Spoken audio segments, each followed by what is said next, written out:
Welcome back to Company Grip Guitar. I'm Ben, and today we're checking out this, the Black Mountain Pedals and Third Man Hardware Roto Echo pedal. Let's check it out.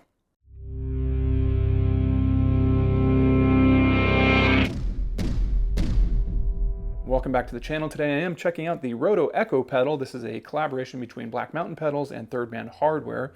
Black Mountain Pedals reached out to me to see if I wanted to check it out on my channel, and being a fan of their volume pedal, I figured combining that with a delay pedal seems like an awesome potential pedal, really. So very excited to check it out. Now, they were telling me that this was used, or at least a prototype of this was used on the more recent Jack White tour, and looking at some photos that some fans snagged there of his pedal board, yeah, you can see it front and center right there. So Third Man Hardware is always doing these cool collaborations. I love what they did with Game Changer Audio for the plasma coil pedal. That thing is wild.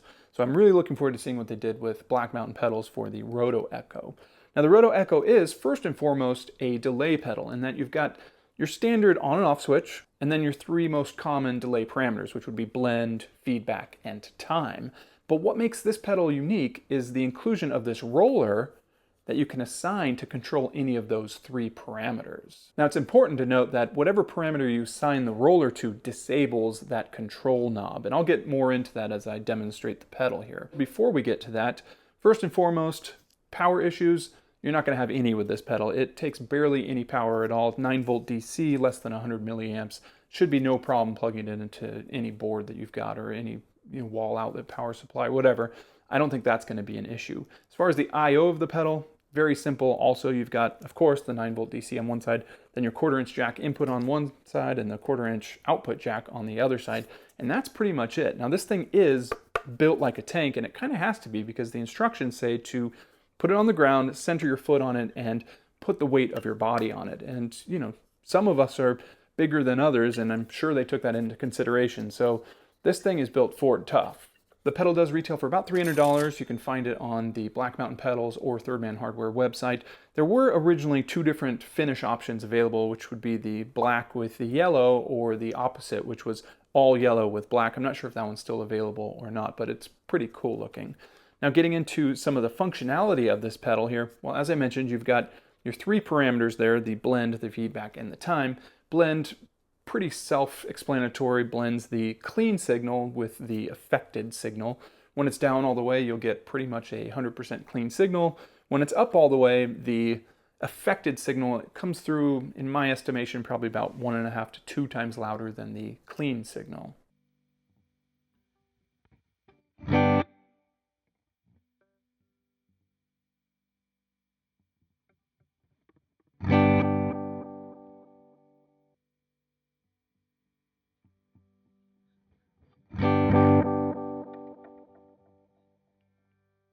Moving on to the feedback knob, when it's down all the way, which would be counterclockwise, you would get 1 instance of repeats. When it's up all the way, well, it gets pretty crazy. You can get it all the way up to a self-oscillating, never-ending drone kind of thing.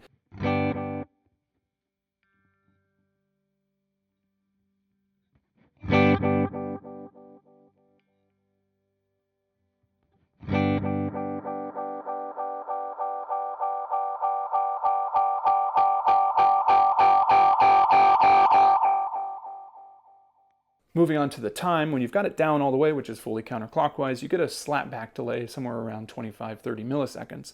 When it's up all the way, which would be clockwise, I was measuring a delay time of about 525 milliseconds, or just over a half second of delay, which is pretty good.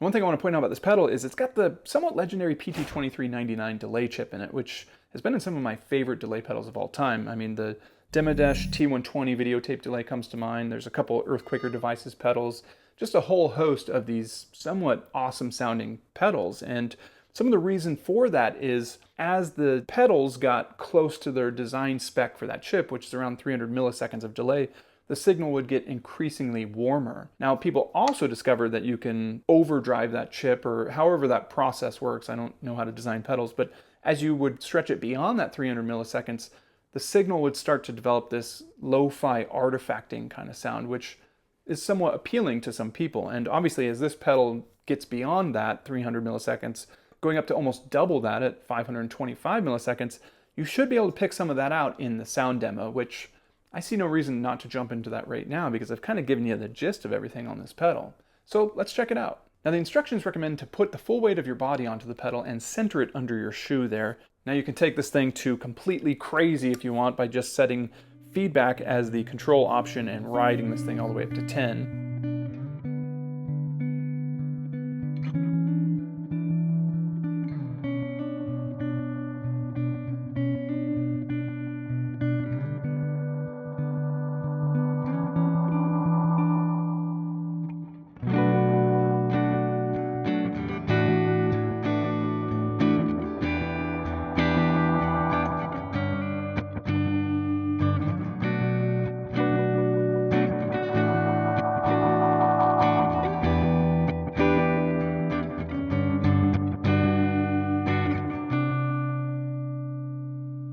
Then of course you can add that crazy effect like assigning it to time and then riding the time, and you get that warbly kind of effect as you mess with it.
And then you can also use it somewhat conservatively, just setting it to the blend and riding the blend as you play along and bringing up the delay into your mix.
thanks for checking out my video on the Roto Echo pedal from Black Mountain Pedals and Third Man Hardware. I love how this pedal adds a new dynamic layer to your live performances. You can keep your hands free playing guitar, bass, whatever you are, and using your feet to control the delay. I also think it'd be a really cool tool for specifically Euro rack users because, they're always twiddling their knobs with their hands, and, it'd be great to just add these sort of crazier effects, which seem to really thrive in that market as well. I want to thank Black Mountain Pedals for sending this thing to me. Looking forward to messing around with it a lot more. I'll put a link for it in the description below if you guys are curious to check that out.